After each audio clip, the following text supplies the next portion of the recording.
In this video, we will show you how to replace your washer fluid reservoir on this Ford F-150. This will be located inside of the passenger side of your engine compartment. Let's get into it. Okay friend, let's get started on our job. A quick note, we will have to safely raise and support the passenger side front and remove the wheel. Make sure you're in a safe area to do so. Let's start inside the engine compartment and start by disconnecting the battery. We do have to completely remove the battery and the battery tray.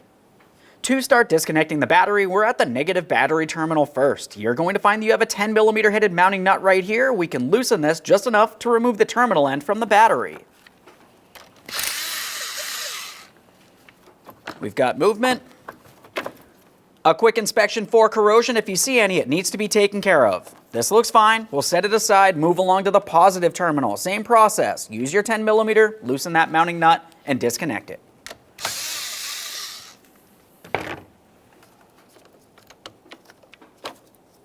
Quick inspection. We'll set that aside as well.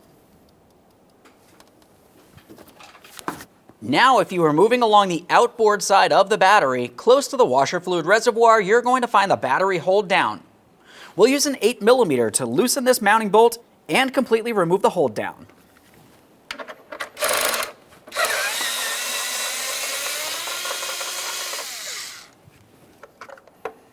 There's our battery hold down. Quick inspection. We'll set that aside. Go ahead and take hold of the battery. We'll lift it up and out of here. Be extremely careful. Batteries can be heavy. With the battery out of position, let's make our way towards the engine side of the battery tray. Right on the outboard side here, you're going to find a wiring harness that makes its way down and across. We have to disconnect this. If you were looking down inside this area, there's two small squeezable tabs. Go ahead and squeeze those in and we'll pull this out of place. I'm going to use some pliers and a small prying device. Squeeze those in.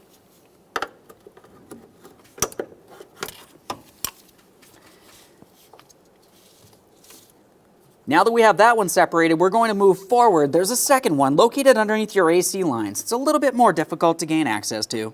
Here's the other one, just as I mentioned, underneath those AC lines here. Squeeze in on those tabs, pop this out of place.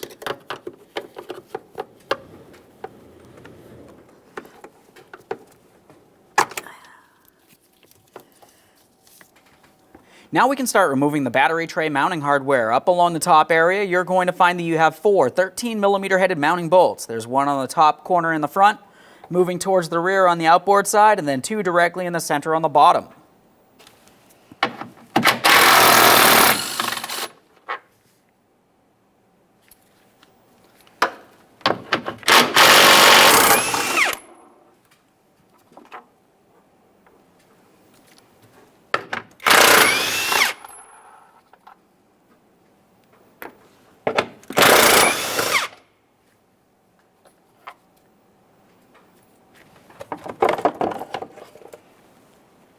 Remove the battery tray. With the battery tray out of the way, we're going to remove two push clips. You'll find that one of the push clips is right out in the open up here, so we can remove that one first.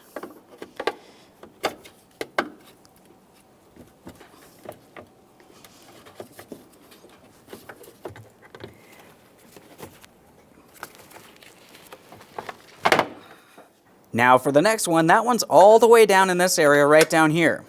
We can remove this one. That one came out well. Now just forward of that, you're going to find an 8mm headed mounting bolt.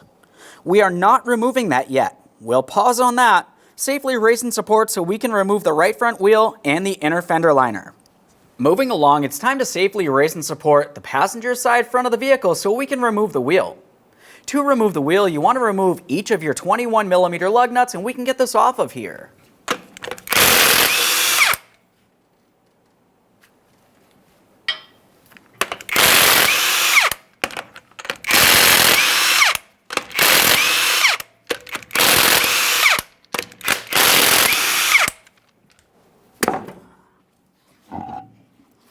With the wheel out of the way, we're going to start dislodging the forward aspect of our inside fender liner. For this, you're going to find that you have four 5.5mm mounting bolts that we're going to remove. We'll have two down along the bottom front, As we make our way up along the fender well here, you should have one here. Looks like ours is missing. And we'll move up towards the center, and there's one right there. We do not need to go any further rearward.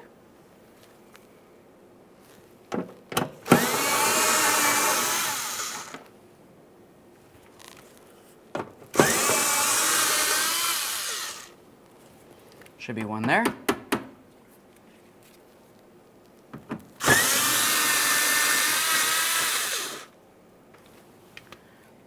With those mounting bolts out of there, it's time to start removing some plastic push clips. Push clips come in all different shapes and sizes. Some of them you can just remove the entire thing. Others, they have a locking center. This one looks as though it has a locking center, so I'm going to start removing that first. Once that is dislodged, we should be able to remove the outer portion as well. See if I can get this apart. There we are. Now let's move up this way.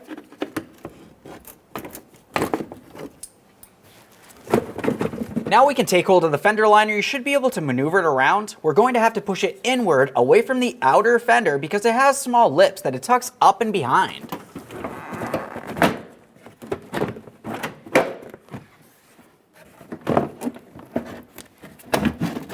Now we'll make sure we have a collection receptacle under this area because we do have to drain all the washer fluid out of the reservoir. We're going to have to disconnect the washer line from the washer pump. Before we start disconnecting the line from the pump, let's go ahead and follow that line all the way up along the washer fluid tank and dislodge it. I'm just using a small screwdriver for this. You could even use your fingers in some cases. Let's try to pry it right out of there. We're being careful not to damage that line. You can replace it if necessary. This one should be fine.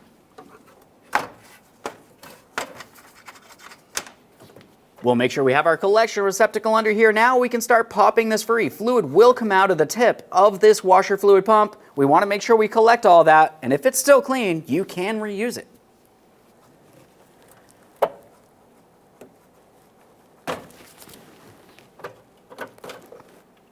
There we are. Continuing on from there, now that we finished draining this, we can disconnect our electrical connector right up in here. For this, it does have a small locking tab up along the top. We're going to press that in and disconnect this.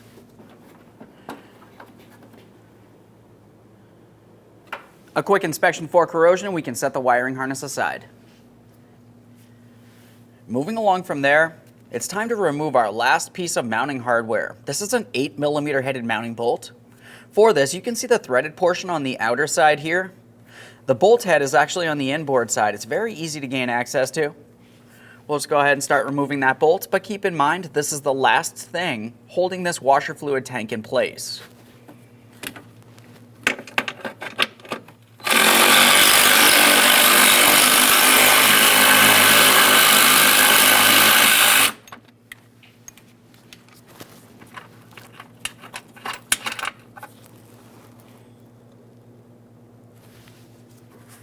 Now we can start carefully lowering this down and out of the vehicle. There it is, friend. Let's have a quick look at the bottom of the original washer fluid tank, the area that had the mounting bolt going through it. We need to go ahead and remove this clip. We're going to transfer it over to the brand new washer fluid tank. I'm just going to pry this out of place. I'm using a trim tool. You can use a flat blade screwdriver if necessary. We'll just go ahead and make our way down through here. Continue on pressing it out of position. Just a quick inspection of that to confirm it is still reusable. We'll set this aside for disposal. Okay, let's prepare our new washer fluid tank for installation. We're transferring over that clip. Now for the clip, we want to make sure we have it in the proper orientation. You can see that this area has the threaded portion of the clip. That's for the mounting bolt to screw into. So we want to make sure we have the threaded portion facing towards where that washer fluid pump would be. We'll just take this and slide it right up onto that hole. You should hear a click. You can move it around. It should not fall off. Let's get this in the vehicle. Start getting this washer fluid tank up and in position here. Now once we have it up into the proper area, we're going to continue on with our 8mm headed mounting bolt. This is coming from the inboard side, making its way through the threaded portion of that clip. We're only starting in the mounting bolt. We are not going to tighten this yet. Once we have everything all back together, we can continue on with tightening this. We do need to make sure we can get our plastic clips aligned as well. Now with that resting in place, we'll continue on with our electrical connector and our washer fluid line. For the electrical connector, we're just going to take this, we'll get it aligned with that washer fluid pump, slide it down into the proper position, listen for a click.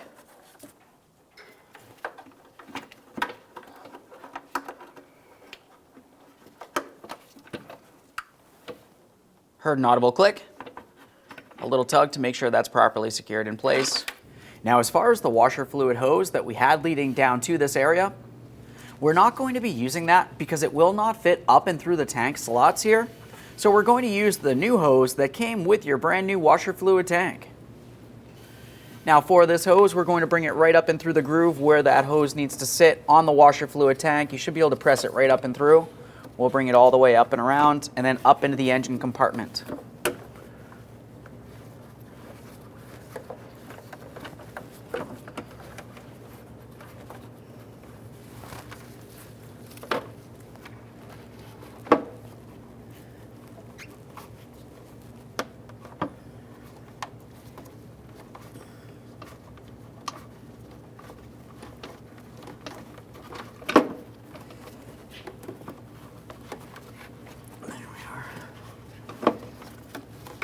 Any slack from there.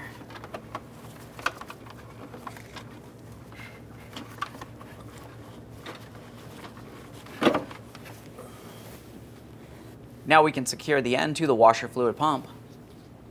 Let's line this up, press it on there as far as possible, a light tug confirming it's properly secured.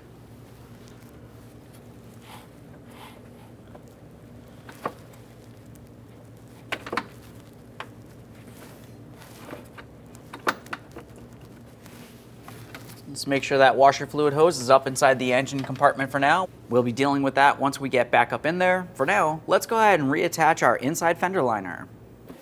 For the inside fender liner, we're going to have to press this inward as far as possible. There is a couple lips on the outer fender that we need to make sure that the fender liner goes in and behind and rests on. After that, we can start attaching our mounting hardware once everything's aligned.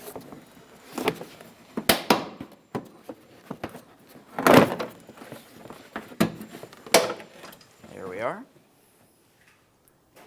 Start installing our mounting bolts. There should be 4 of these. Our vehicle has 3. It was missing 1. The one that ours was missing was over here, so I'm going to continue on to my next 2.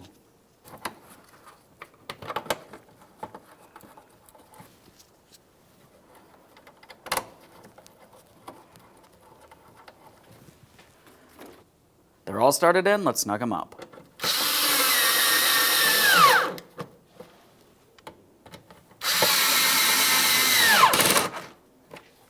Should be one here. Moving along.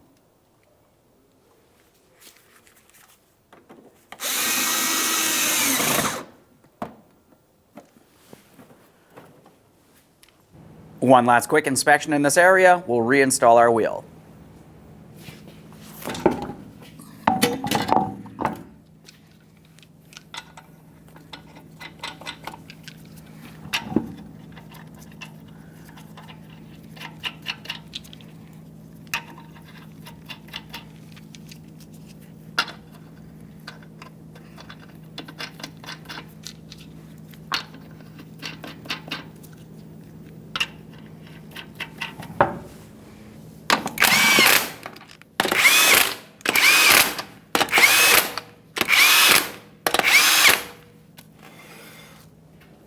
Now with the wheel safely back down on the ground, we're going to torque each one of our lug nuts to 150 foot-pounds in a crisscross manner.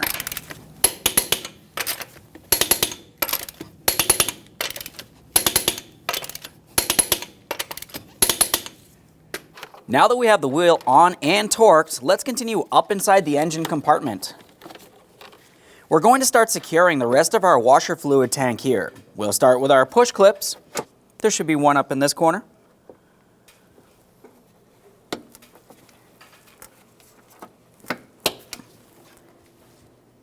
Continuing on, we have our next one. This one's going to be all the way down closer to the bottom here, next to our 8mm headed mounting bolt.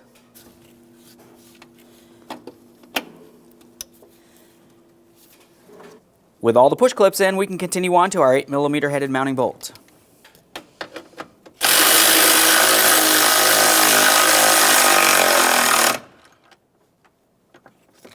That's nice and tight.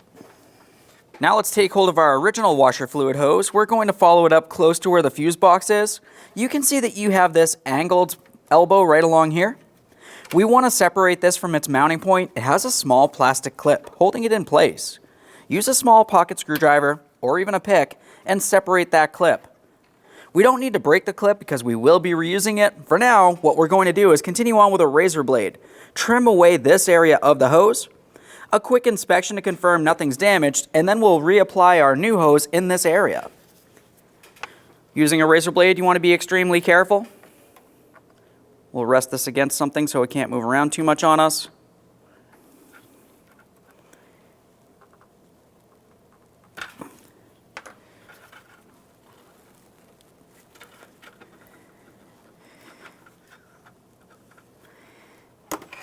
There we are. We'll set that aside, dispose of it properly.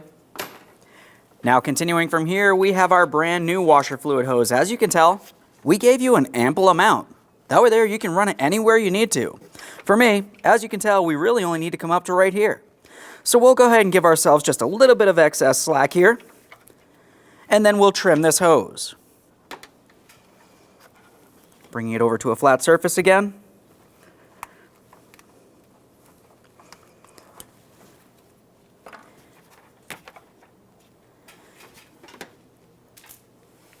Can set that excess aside. A quick inspection of the hose. This looks good. Let's go ahead and press these two pieces together. We're pressing it on there as far as possible. A light tug confirming it's properly secured in place. Now as we bring this over to its mounting position, you want to confirm that nothing is twisted to the point it can cause restriction. If that's the case, you're going to find that you have no washer fluid making its way out of the nozzles. Go ahead and re-secure it with your plastic clip. It's time for the battery tray.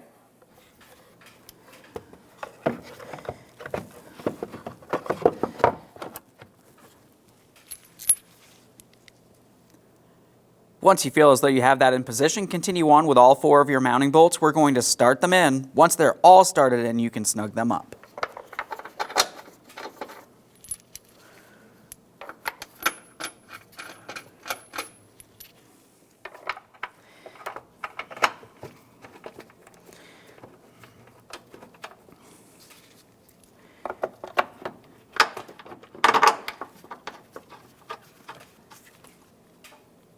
All right, they're all started in. Let's snug them up.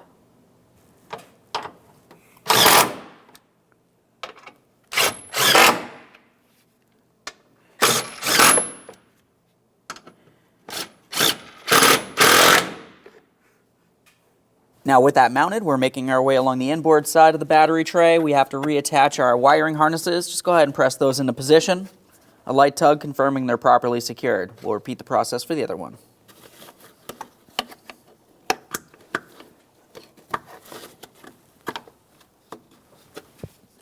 Start putting the battery down into position. When we have it down on the tray, we're going to slide it inboard towards the engine, underneath this area of the battery tray. Once it is in place, we have the area for our battery hold down as well.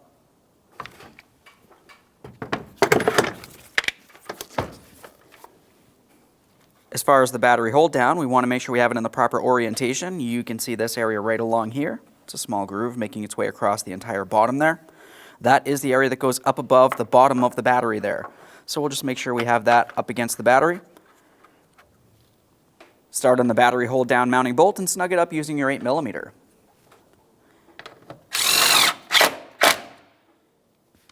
Reattach your positive battery terminal. We'll press this down in a position as far as possible and tighten our 10mm mounting nut.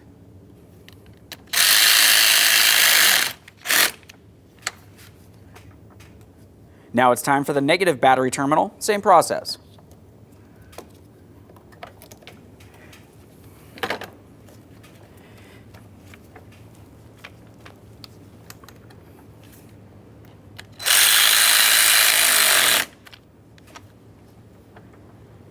Okay, friend, we finished our installation. The next thing that you need to do is go ahead and open up your washer fluid reservoir cap, add your preferred washer fluid, and then close the cap. After that, go ahead and test the functionality. Thanks for watching. When only the best will do, demand TRQ.